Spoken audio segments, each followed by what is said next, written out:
You know, as if we didn't have enough to think about, scammers have now been coming up with new ways to trick you into sending them money. Yeah, you can't drop your guard. WMAR 2 News' Mallory Safaste tells us how the federal government is prioritizing going after COVID-19 fraudsters, because if it's a matter for you, it's a matter for Mallory.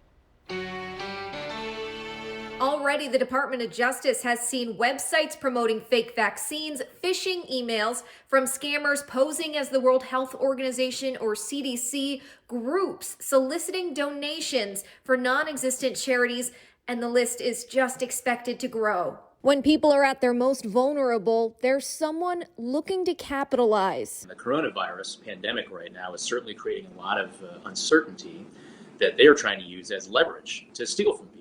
While public health officials work to flatten the curve of coronavirus cases, U.S. attorneys around the country have been instructed by the DOJ to get ahead of the curve of coronavirus fraud schemes. We want to make sure we do as much as we can to prevent people from falling prey to fraudsters, as opposed to simply being in the position of prosecuting people after the fact. We want to get the public service message out. And they're asking people to report scams to the National Center for Disaster Fraud, an agency established after Hurricane Katrina, where in the wake of all the devastation, complaints of fraud poured in.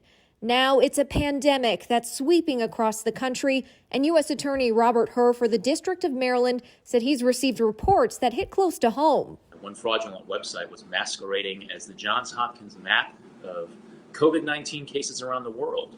Unfortunately, when you click on that website, then it would download malware on your computer. And a lot of times people are saying that these scammers are saying, we won't unlock your computer unless you pay us. And we've heard from viewers who saw Johns Hopkins or the Maryland Health Department calling, only to answer and be told you owe money on your utility bill. Always be skeptical, always be on your guard, particularly when the person on the other end of that phone call or the person on the other end of that email is asking for money. The National Center for Disaster Fraud set up a hotline and an email. The Justice Department has a new elder fraud hotline, and the Federal Trade Commission has their online complaint form. And keep in mind, while these agencies may not get back to you right away, your tip may be the piece of the puzzle they need to find the scammers and bring them to justice.